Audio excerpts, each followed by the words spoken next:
My name is Katarzyna Matras-Postołek and I'm working at Krakow University of Technology. And today I have the pleasure to talk about functional nanomaterials based on inorganic nanocrystals, which actually is the main topic of our research. Okay, so I will start that I think most of you using every day lots of optoelectronic devices. Which all optoelectronic devices based on semiconductor materials. For those devices belong solar cells, photodiodes, light emitting diodes, and even more advanced devices like TV sets, tablets, and computers.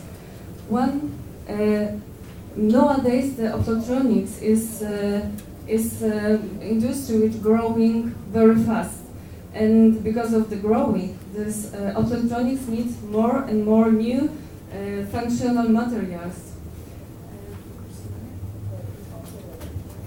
The main base of all optoelectronic devices is the functional is p-n heterojection. What is this?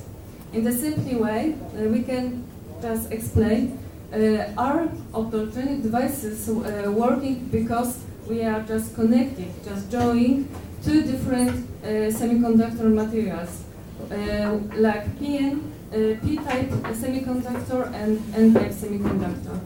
P-type semiconductor, this is the material which has having excess of or holes, and N-type of material, this is the material which has excess of electrons. Nowadays, the most optoelectronics devices based on carbon or silicon or very expensive other semiconductor, which nowadays we should to replace by other inorganic nanocrystal, which not contain very highly toxic elements like cadmium or lead. In our lab, we are working. We try to develop the method to which, thanks them, we can synthesize and get nanocrystal in nano range scale. What is the most important fact about the nanocrystals? Actually, when we have semiconductor materials, the most important is the bandgap of nanocrystals. When we change the size of material from microscale to the nanoscale, finally we are getting new material which has tunable bandgap, which from optoelectronic point of view is very important, because we can precisely, step by step, we can precisely control the bandgap, and also we can tune the other materials.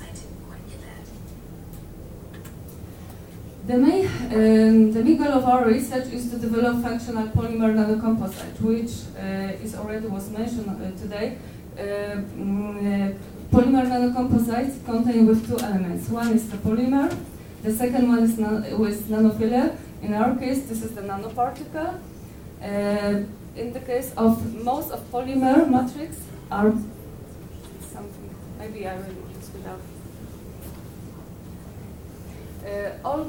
About the polymers. So polymers could be, most polymer are N-type of semiconductor.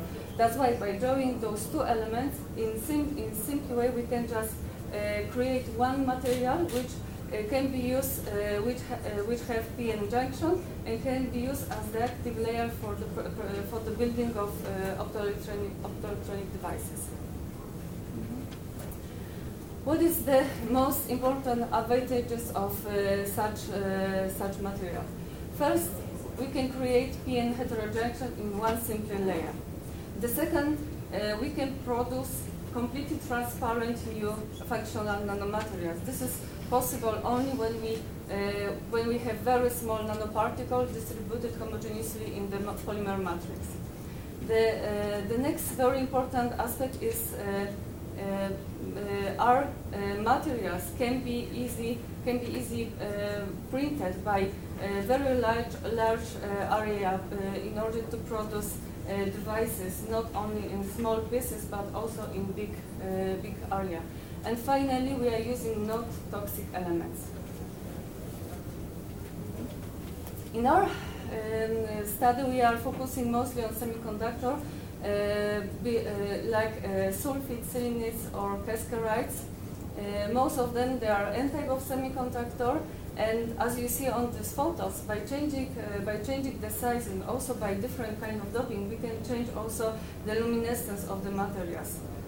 And this is very important, especially in the case of the preparation to light-emitting diodes and also solar cells.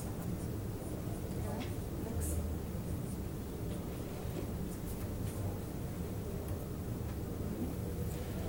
So as you can see in our lab, we are synthesizing different kind of nanocrystals. We are able to produce very precisely nanoparticle, one-dimensional, like nanovirus, and also nanoparticles, typical spherical particle, as well two-dimensional nanoblades.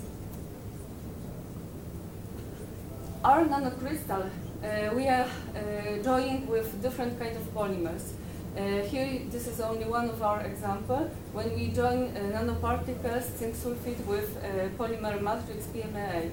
This is typical optical material, and those nanocomposites can be used for the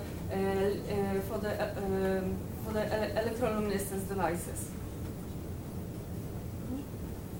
So we are a team of quite young people, very enthusiastic, who want to work with chemistry, especially between organic chemistry and inorganic chemistry. We also cooperate with physics because we are not only focusing on the preparation of materials, but also we try to make the prototypes like solar cells and electroluminescence devices. We are looking, because we are not company, we are not a startup, so we are looking for also scientific cooperation in the field of functional materials and printing, especially printing technology, and also biomedicine, because our particles have very nice luminescence properties that can be used in the biomedicine. Most of our research was financially supported by Foundation of Polymer Science and also National Center for Research and Development, and I would like to thank you them.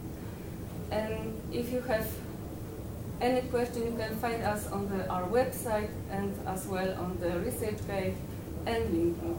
Thank you very much.